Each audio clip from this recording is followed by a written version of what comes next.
Revenge with Karen. They froze my salary on a Thursday and expected me to fetch coffee on Friday.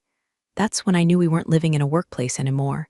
We were all just extras in some corporate-themed reality show starring nepotism in designer heels.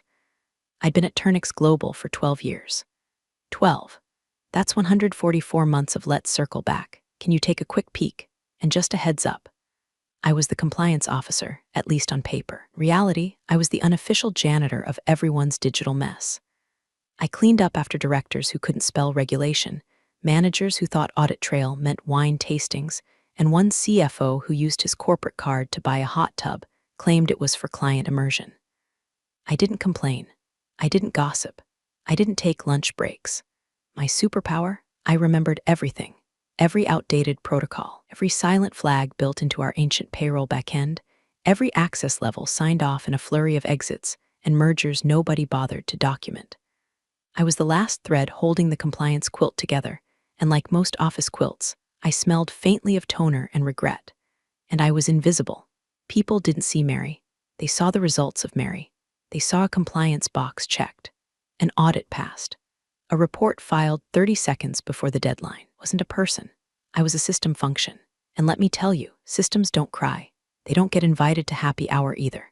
Now listen, if you've made it this far and you don't hit that little subscribe button or toss a like this way, well, let's just say you might end up like Jessica from HR, completely unaware a policy change happened until it bit her in the 401k. No pressure, but it really does keep this crew going. Thanks, truly. Anyway, back to my slow unraveling. The trouble started 6 weeks ago when the new assistant to the CEO arrived. Her name was Paige, and if lip gloss could qualify as a leadership trait, she was overqualified. She had that dangerous mix of confidence and cluelessness, the kind that made her sound convincing in meetings even when she was just quoting the Starbucks menu. Rumor had it she was connected, not mafia connected, more like Yogwith the CEO's wife connected. The type, hugs everyone, doesn't refill the Keurig. Paige had been there maybe a month before she decided she was the new cultural sheriff of the office. Suddenly, there were emails about office vibe expectations and mandatory Friday feel-good stand-ups with motivational quotes in Comic Sans. Meanwhile, half the finance team was quietly job hunting in the break room. I didn't think much of her at first. People like Paige came and went. They sizzled, then fizzled, usually leaving behind a pile of half-finished initiatives and an angry Slack channel. But then came the team call. The call that turned a slow simmer of disrespect into a full corporate boil. We were doing quarterly check-ins over Zoom. Cameras on. Faces fake. Half of us were pretending to take notes while playing Candy Crush. I was running 3 audit spreadsheets at once, with one ear on the call when Paige suddenly chirped up. I just think it's wildly inappropriate that someone would disrespect the CEO's wife like that, she said, flipping her hair like it was punctuation. Silence. Then, Mary, wasn't it you who said something snarky at the fundraising dinner? I blinked. Once. Twice. Come again? I asked, thinking maybe I misheard her through the wall of corporate buzzwords. You made a comment about her side business. The essential oils thing, Paige pressed, smiling the kind of smile you see on wolves in fables. She felt deeply hurt. Honestly, I think a public apology is in order. The room went ice cold. Cameras froze. A few people pretended to scratch their chins while trying to vanish. I remembered the moment she was referring to. Barely. The CEO's wife had cornered me near the shrimp cocktail tower and launched into a 15-minute pitch about how lavender oil cured her anxiety and her cousin's gout. I nodded, smiled. And at some point I must have said, "Oh, essential oils. Those are bold." That was it. No eye roll, no snark, just the word bold. Apparently I'd insulted her empire. And now I was being shamed in front of a Brady Bunch grid of coworkers, most of whom hadn't seen daylight since Q1. Effective immediately, your salary's frozen until this is addressed, Paige added, like she was declaring war. We're fostering a culture of respect now. Let this be a lesson. My boss, Bill, said nothing. He blinked like a confused turtle and minimized his window. Everyone else either fake muted or started glitching like their Wi-Fi gave out. I sat very still. Then I said the only words that could save me from throttling my monitor, duly noted, and I clicked end call. That's when it started, not the revenge. Not yet. First came the slow, methodical hum of something older than rage, memory. Because what Paige didn't know, what no one ever bothered to remember, was that systems like me never forget. And some access logs were never really deleted. They just waited. The thing about humiliation is it echoes, not like a fire alarm. No, more like a dripping faucet in a silent house. You keep thinking you've tuned it out until it starts shaping your dreams. That night after the team call, dreamt I was trapped in a stairwell with Paige reading my performance reviews aloud in Valley Girl falsetto, while the CEO's wife rubbed essential oils on the doorknob and whispered, "You're toxic, Mary." I woke up with a jaw so tight it clicked. The next morning at Turnix, Global felt like someone had turned the office thermostat down to shame. No one said anything. That's how this place worked. We all pretended nothing ever happened, even when something very much had. Fire drill, just a surprise walk. A resignation, just pursuing new opportunities. Public shaming on a company-wide call, just communication-style feedback. Paige strutted in wearing stilettos that looked like they cost more than my quarterly bonus, chewing gum like she was starring in a toothpaste commercial for sociopaths. She waved at the receptionist like they were besties. The receptionist looked at me. I looked away. Everyone looked away. It was like I'd become radioactive, which is hilarious, because all I actually said at that fundraiser dinner was, "Oh, essential oils. That's bold, that was it." But apparently, bold was enough to offend a woman who once told our HR lead she didn't believe in vaccines because lemongrass repels toxins. Let me paint the picture. Company dinner. Dimly lit event hall that smelled like overcooked beef tips and underachieved dreams. The CEO's wife, Darla, everyone called her the Duchess behind her back, cornered me near the punch bowl. Her MLM pitch came in hot, dressed in satin and garnished with faux science. Lavender for stress, peppermint for migraines, frankincense for emotional abundance. She handed me a business card shaped like a leaf and said, "I think you'd be so good at this, Mary. You've got that lonely vibe." Lonely? I smiled, said, "That's bold." She blinked like I'd slapped her with a rosemary branch. That apparently became office legend. According to Paige's call-out, I publicly demeaned a woman who represents the heart and image of our company, and I weaponized sarcasm against a family member of the executive team. Weaponized sarcasm. Is that in the handbook now? Paige announced my salary freeze like she was reading a weather report. Calm, confident, completely unconcerned with the fallout. HR just sat there, blinking. Bill, my boss, minimized his window so fast you'd think he was hiding from an active shooter. And the other faces? Well, they were a masterclass in corporate survival.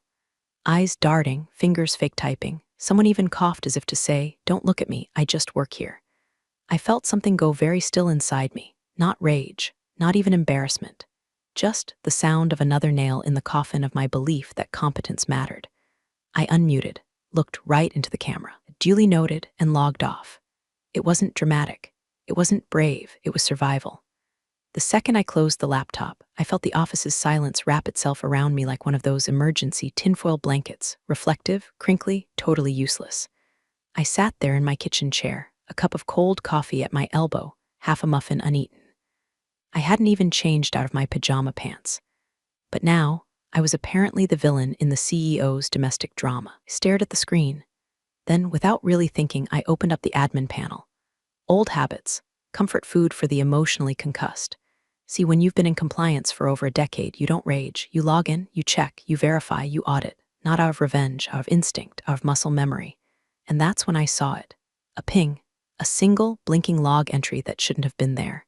Paige's credentials. Accessing a restricted payroll dashboard. Timestamped from 2 days ago. That was bold. I leaned back in my chair and stared at it. At first, I figured it was an error. New hires always clicked around where they didn't belong. But this wasn't just nosiness. This was a corner of the system buried so deep that I only checked it once a month, and I practically lived inside our digital archives. Curiosity nibbled. I clicked deeper, scanned logs, cross-referenced access trails. That's when the pit in my stomach stopped being humiliation and started being something else. Something sharp, something hungry. See, Paige didn't just freeze my salary. She kicked the one person in this whole rotting building who knew where the real bodies were buried. And now, she'd poked her head into a system that still remembered everything. Just like me. The thing about legacy systems, the kind that were duct-taped together by developers who now live off-grid in cabins with solar panels, is that they don't lie, they glitch, they lag. Sometimes they crash if you breathe on them funny, but they never lie, because no one remembers how to update them well enough to lie with them. And this particular system, let's call it Echo Pay, because even the name sounds haunted, was my quiet little sanctuary. Built in 2009, abandoned in 2016, when the company migrated to a flashy new payroll dashboard with pastel colors and autocomplete features that constantly tried to rename compliance to compliments. But EchoPay still ran in the background, quietly logging every touchpoint, every access, every silent approval routed through a ghost login left behind by a long-dead CFO named Victor Langston, who had retired after a stroke, and now posted cat paintings on Facebook. I never stopped checking it, not because anyone told me to, but because I didn't trust the new systems. Too many permissions bundled together, too many hands and too many jars. EchoPay, though, it was stubborn, slow, but honest, like a grandpa who might say something racist at Thanksgiving, but always knows who really took the last slice of pie. I stared at Paige's credentials, lighting up a section no assistant should ever know existed. Payroll exec view only archived. That alone was a red flag. View only didn't mean what it sounded like in EchoPay. It logged not just what you looked at, but when, how long, and whether anything was touched. Paige had been in that module for 11 minutes and 22 seconds, long enough to scan, possibly long enough to copy. And then, oddly, 3 hours later, there was a small line-item adjustment made to the CEO's discretionary budget. It had the same tagging structure Victor used, except Victor had left 7 years ago, and his login credentials, tied to an internal authorization token, had never been formally retired. Sloppy, but also useful, because this meant someone was puppeteering an admin-level user account from behind Paige's assistant badge. I wasn't ready to call it fraud, yet. Hell, I wasn't ready to call it anything but exhaustion. But curiosity's a stubborn dog. Once it catches the scent, you're either walking it through the woods or it's dragging you face first into a conspiracy. So I walked. I opened a secure console, pulled deeper access trails. Paige's badge had touched 6 restricted modules in the past 4 weeks. 2 of them belonged to payroll. 1 belonged to executive HR. And 1 was flagged for critical admin override. That one made my coffee go cold in my hand. That override module let someone bypass approval chains for certain preset pay tiers, mostly used during mergers, back when we had to rapidly reallocate compensation packages under NDAs.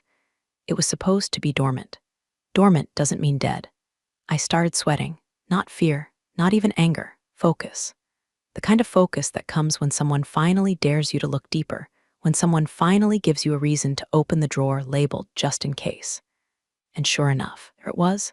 A $6,000 pre-holiday bonus issued 2 weeks ago to a temporary project consultant. Name, Jared Langston. Langston, Victor's nephew maybe? A coincidence? Not likely. Especially because Jared's hiring paperwork didn't exist in the HRIS. No onboarding docs, no tax forms, no contractor agreement. Just a payment, routed through the special compensation override Paige had accessed using her credentials, masked through a ghost admin account with Victor's signature structure. This wasn't a mistake. This wasn't a curious assistant clicking around. This was intent, and now the shame of being humiliated on that call was replaced with something much more useful. Purpose. I didn't storm into offices. I didn't drop folders on desks. I didn't send fiery emails with bold fonts and red highlights. I saved. I exported. I created a zip file of the logs. Redacted nothing. Then I opened Outlook. Typed 6 COM words, suggest review of payroll access levels, attached the file, and sent it to legal. No CC, no BCC, no paper trail beyond the sent folder. Then I locked my screen, got up, poured myself a fresh cup of coffee from the pot in the break room that still had property of Brenda, do not dump, scribbled on it in permanent marker. People stared when I walked by. Good. Let them stare. Forgot the system had a memory, but I hadn't. EchoPay didn't have fancy dashboards or rainbow-colored pie charts. What it did have was something far more dangerous: continuity. It remembered every access attempt, every back-end nudge, every forgotten login that hadn't been properly sunsetted. And once you start peeling back the layers, the smell that rises isn't technical. It's human. Pride, greed, arrogance, kind of stuff that doesn't get caught in quarterly reports, but leaves fingerprints all over digital trails. That $6,000 bonus to Jared Langston, it wasn't alone. I cross-referenced timestamps, looked at the system flags attached to the override commands. It all followed a rhythm, a pattern, and Paige's badge kept showing up like a bad penny glued to a ghost hand. 3 other disbursements popped up within the same 10-day window. One to someone named Bryce, marketing consultant. No record in HR, no NDA, no contract. Another to a vendor liaison called Sammy D, paid through a third-party LLC registered in Arizona. I clicked through the address, a WeWork mailbox. Then one to Paige herself, a relocation stipend routed through a dummy project budget labeled Client Enhancement Pilot. That line item had been dormant for 4 fiscal years. But someone reactivated it, signed off with the same ghost credential. V. Langston Auth, Victor's ghost. The old man had probably been feeding ducks in Boca while his undead login made it rain for a bunch of Paige's cronies. Except that's not how this place worked. See, ghost credentials don't move on their own. Someone had to dig them up, strap them on, and use them like a crowbar to wedge open systems they had no business being in. And there it was again, that feeling, hard-edged awareness pressing behind my temples. Not rage, not revenge, precision. I sat there, surrounded by files and screens and the humming fluorescent headache of our dying office lights, and I felt everything snap into place. Paige had humiliated me in public, yes. But this wasn't about pride anymore. It was about proof. I rechecked the logs for every transaction routed through V. Langston Auth in the past 6 months. There were 12. 9 had clear routing, signed by execs, paper trails, email confirmations. 3 didn't. 3 were handled within minutes of each other, each one in off hours. Each one initiated by, guess who? Paige. And get this, all from her laptop's MAC address. Rookie mistake. You can fake a lot. You can spoof IPs, reroute via VPNs, mask your login trail under a ghost account. But if you don't wipe your MAC address from the device history, it's like robbing a bank while wearing your employee badge and then driving off in your mom's car. She was sloppy. She was confident. A dangerous combination in a corporate environment where no one double-checks what the pretty assistant is doing behind the curtain. And I could have gone nuclear. I could have printed everything, slapped it down on HR's desk like a courtroom drama, rallied the troops, demanded heads roll. But that's not how systems work. That's not how I work. I drafted the email slowly. Subject line, Echo Pay Access Inquiry. Message, hi. Would appreciate confirmation on access authority regarding the attached log entries, especially those flagged under legacy credential structure. Looks like possible overlap with dormant override protocols. No accusation. No demand, just data. I attached the ZIP file. Logs, timestamps, access trails. All highlighted, all matched. Nothing added. Nothing speculated. The numbers speak. I hovered over the to field. Legal at Turnix Globalcom, no CC, no BCC, just silence. I clicked send. And then I waited, not like someone waiting for a reply. No, I waited the way a storm waits outside a cracked window. Calm, still, ready. I locked my screen again. Swiveled my chair to face the tiny window in my office. Watched a pigeon waddle across the edge of the HVAC unit like it owned the damn world. No fireworks, no music swell. Just the hum of systems slowly, quietly shifting beneath someone who thought she'd climbed it. The clock ticked past 4:00 p.m.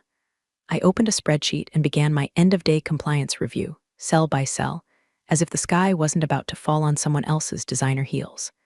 And I didn't smile, because I wasn't happy. I was certain. If smug had a sound, it'd be the click-clack of Paige's heels on polished laminate, echoing through the hallways like a metronome of manufactured importance.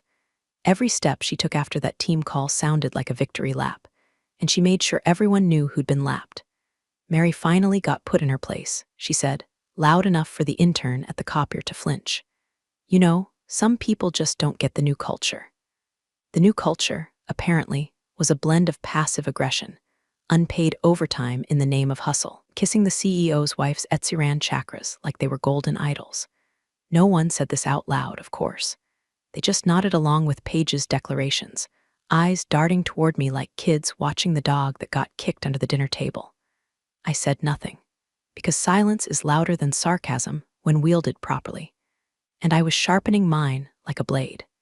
Paige's routine became a theater performance, daily matinees in the break room, volume monologues at the printer, pop-up appearances in other departments where she made sure to mention the whole Mary incident like it was trending on Slack.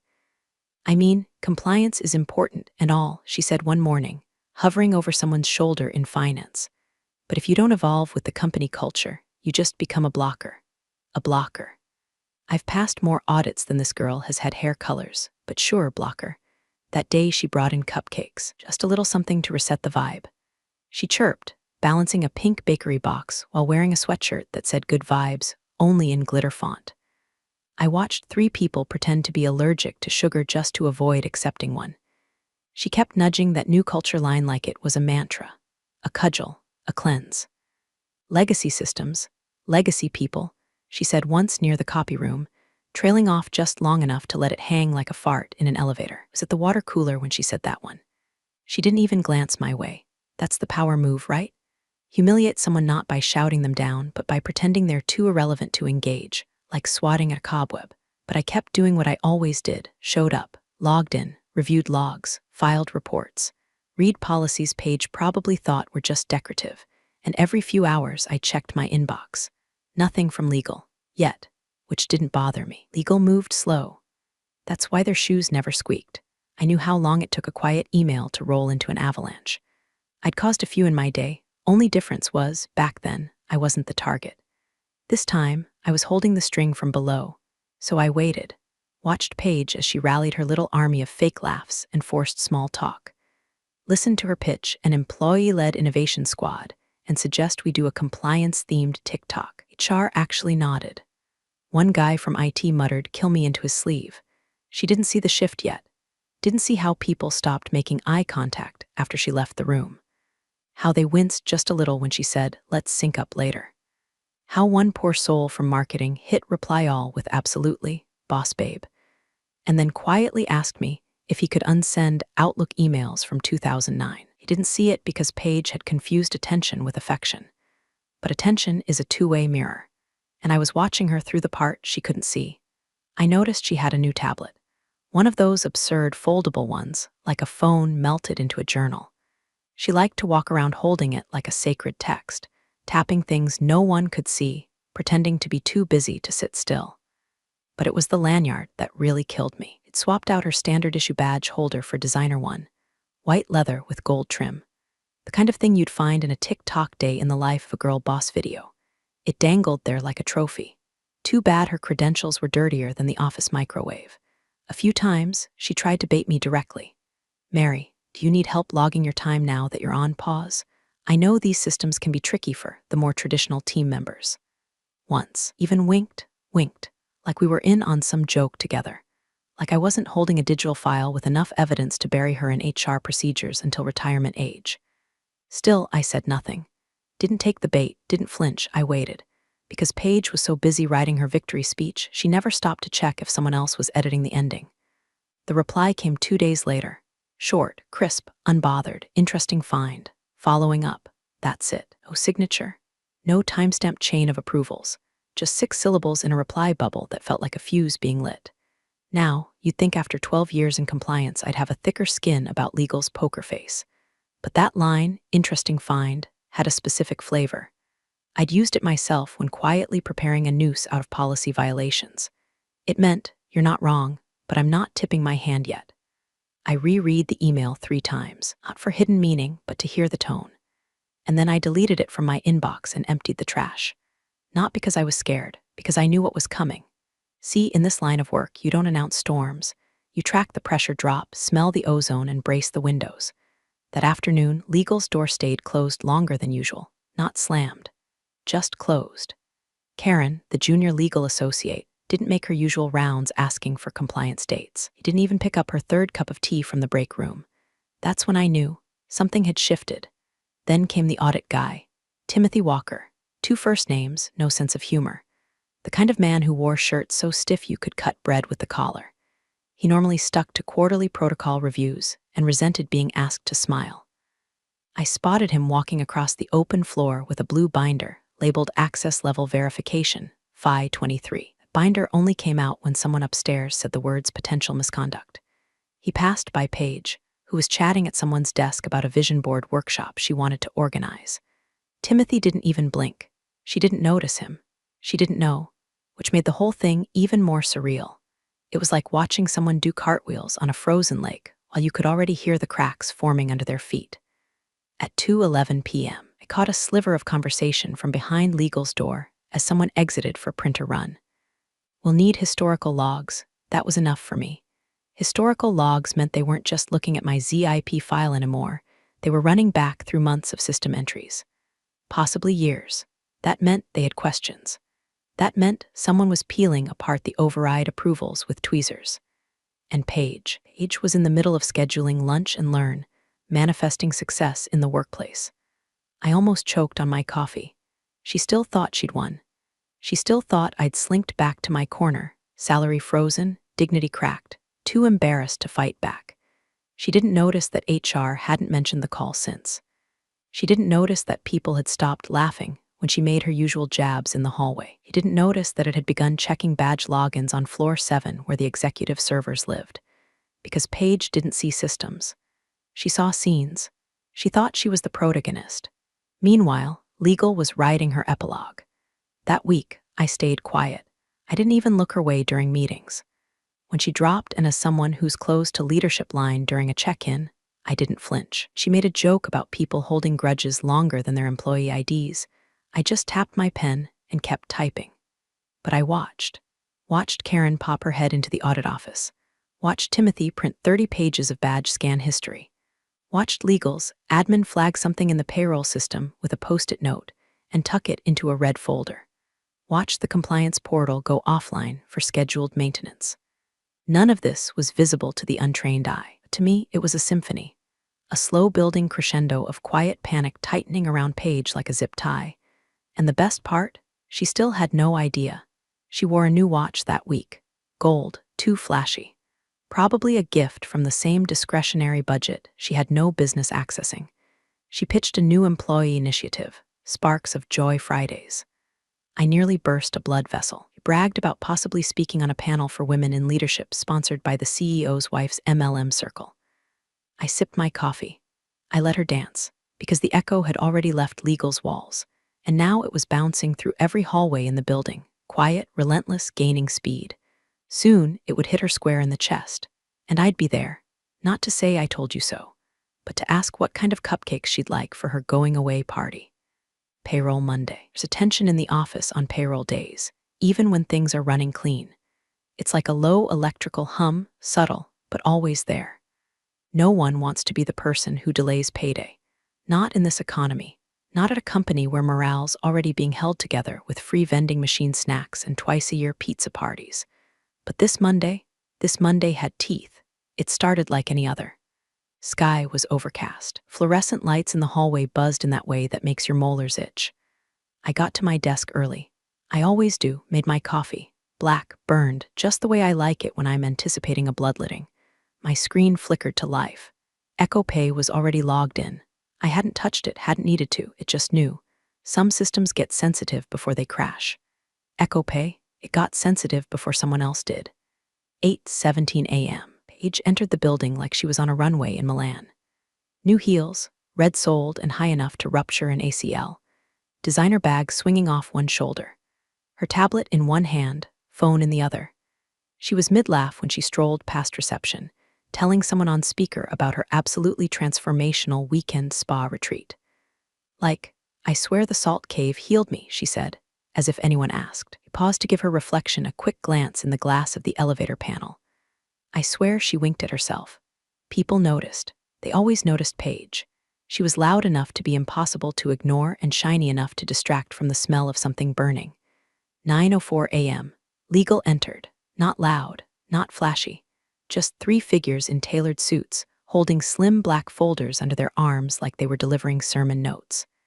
Karen was one of them. Hair was pulled tighter than usual. She didn't look around, didn't greet anyone, just moved with purpose toward the 3rd-floor conference room, the one with the frosted glass no one liked to book because you could still feel people watching you from the inside. They weren't here for meeting. They were here for execution. I watched all of this from my desk, sipping the same cup of coffee I'd warmed twice already. Paige didn't see them. She was at her desk now, perched like a flamingo on one leg, chatting with someone from product about her vision for team building through guided meditation. I read somewhere cortisol levels drop when you visualize sunlight, she said, gesturing with her metal straw like it was a wand. She decorated her desk with a mini ring light and a framed quote that read, "If you don't manifest your worth, who will?" 9:27 a.m. A message pinged in my inbox. Subject: access flag confirmation, internal routing, 4 words. No body text. I closed the window. I didn't need to open it, because the room around me had already started to change. Not in obvious ways, no dramatic music, no gasps, but people were shifting. Whispers tightened. The usual Monday groans had vanished. The office had gone still. There's a particular silence in corporate spaces that only happens right before something gets gutted. It's not quiet, it's listening. Everyone becomes a tuning fork. And Paige, still oblivious, still laughing about how she convinced her Airbnb host to comp the entire weekend because of bad vibes in the robe. I stood and made my way to the break room. Not for coffee, just to move. When you've been through enough of these, you learn to breathe different right before it hits. I watched through the hallway glass as Karen and her team emerged from the conference room. One of them carried a small box. Another had a legal pad already open. And then, just before the storm struck, Paige stood up to adjust her blouse in the reflection of her tablet. She smiled. She had no idea that the folders being carried weren't just paperwork, they were maps. Maps of her access history, her override attempts, her fake vendor payouts, and her ghost trail approvals. No idea that every click she'd made in pursuit of a higher salary and social status had already begun detonating under her patent-leathered feet. No idea that she was 5 minutes away from a meeting where she was the topic, and the evidence was airtight. The office didn't need a siren. It had legal, and the doors were already closing behind them. It happened fast, but not suddenly. The way thunder isn't sudden when the air's been heavy all day. 10:13 a.m. Paige was mid-sentence, some half-baked story about an influencer who complimented her outfit in a juice bar, when the conference room door swung open hard enough to slap the stopper. Karen led the way. Not brisk, not angry, just deliberate. Behind her, 2 men from legal, one carrying a red file, not the black folders from before, red. Red meant breach. Red meant we already know what you did. They didn't wait for a private moment, schedule a meeting, or pull her aside in some corner office. They walked right up to her as she stood by the UX team's desk, still holding her matcha like a microphone. Karen's voice sliced through the floor like a paper cut across bone. Who gave her access to executive accounts? Paige blinked. Her mouth hung open just long enough for a half-smile to die on her lips. Excuse me.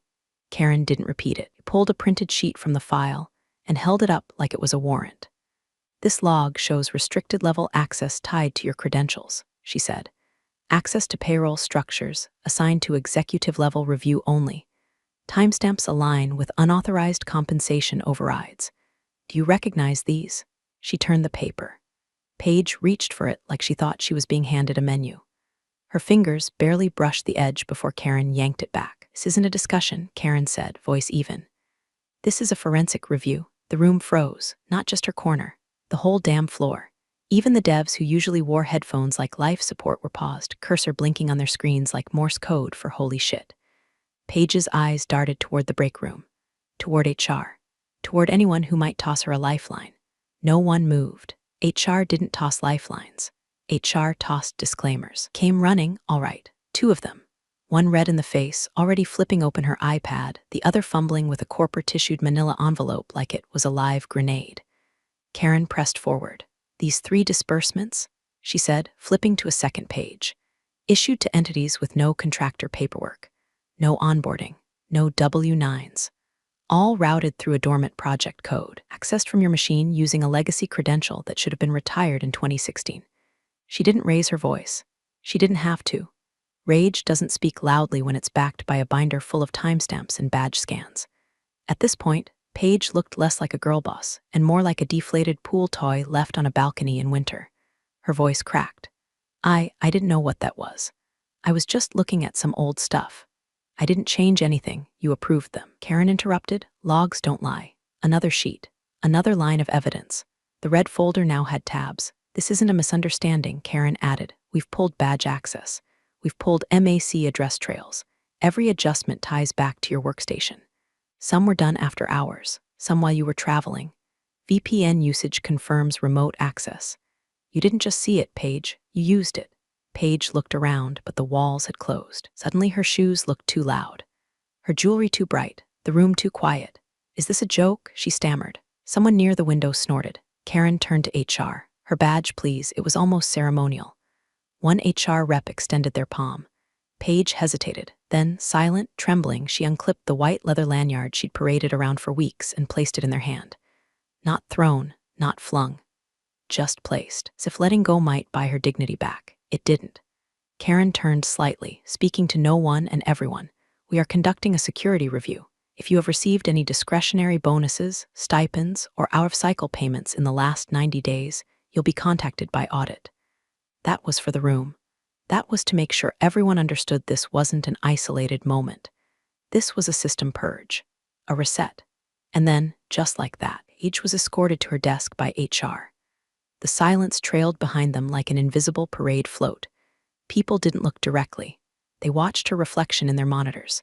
And somewhere in the middle of all that, someone turned to look at me. Then another. A slow domino of heads turning my way. Not with anger, not with pity, but with recognition. As if they were suddenly realizing I hadn't disappeared, I'd positioned myself. But I didn't look back. I was already typing an unrelated email. Subject: follow-up on vendor onboarding checklist. Because justice is loud, but maintenance is quiet. And the system, it still needed me. They didn't send a goodbye email. No Paige is off to pursue new opportunities or join us in wishing her well. Not even a blanket effective immediately blip in the announcements channel. She was there. And then she wasn't. Desk sat untouched for a full day before someone from facilities quietly packed it up into a banker's box. A pair of sunglasses. A dead succulent. One of those influencer planner notebooks with "Dominate the Day," embossed in gold. No one claimed it. No one asked where she'd gone, they knew. The red folder had made the rounds. Timothy from audit made sure of it. And Karen, she didn't gloat, didn't need to. A closed loop doesn't make a sound when it clicks shut. By Wednesday, the CEO scheduled an all-hands meeting. Called it a culture integrity realignment session, which is executive speak for we got caught looking the other way, and now we need to pretend we care. We all filed into the conference room like kids called into the principal's office. Some curious, some nervous, some just wanting to watch someone else squirm for once. CEO stood at the front of the room with that careful expression people wear when they're trying to look empathetic, but haven't practiced it enough to get the eyes right. "I want to take a moment to address the values that define Turnix Global," he began, hands folded like he was leading a prayer circle. "Recent events have reminded us that access to systems is a privilege, not a right. We are tightening controls, rebuilding trust, auditing behavior." He never said her name. He didn't say mine either. But that was the point. I wasn't the lesson. I was the reminder. He went on about culture, respect, transparency, words that had all the nutritional value of packing peanuts. People nodded like it was church. I just stared at the clock. At the end, he opened the floor to questions. No one asked any. The meeting ended. The air felt lighter, not better, just emptied. By Friday morning, HR called me in. Same office, same floral scent from a plugin that had been dead since 2018. Same attempt at a soft smile from the HR lead as she gestured toward the chair like this was just a quick check-in. "We've updated your compensation," she said. "Your salary freeze has been lifted. Retroactively corrected. 3 months of back pay, processed today." She handed me a printed confirmation. I didn't flinch. Didn't blink. "There's also a new position," she added, almost like she was unsure if she should say it aloud. "Compliance Audit Officer. Independent role, senior, reports directly to legal. We think it's overdue." I nodded once. She paused, waiting maybe for a thank you. I didn't give one. Instead, I stood, extended my hand. Not in gratitude, just acknowledgement, like two people who'd been through a shared disaster and understood there was no point pretending anyone came out clean. Back at my desk, office hummed around me. Not chaotic, not quiet, just normal, but the feel of it had changed. People passed by and nodded, some even smiled. One guy from Dev slipped a sticky note onto my monitor that just said, "Didn't know you were the firewall, respect." I left it there. At 11:04 a.m., the new badge arrived. Security walked it down themselves. Matte finish, embedded chip. A tiny S2 printed in the corner, signifying executive tier clearance. They handed it over without ceremony. I held it for a second, not like it was a trophy, like it was a tool, heavy, useful, earned. Then I placed it on the desk next to my coffee, watched the reflections dance across its surface, and got back to work. No gloating, no parades, no grand declarations. Just the quiet satisfaction of knowing that somewhere deep in the system, the one no one checks, the one that remembers every keystroke and override and ghost credential. My name was now stamped beside every fix, every correction, every time someone tried to slip through the cracks and learned, too late, that someone was watching. Because the system doesn't forget, and neither do I. Appreciate you sticking around, you wise old rebels. Smash that subscribe button, or this fossil might just cause another epic fiasco.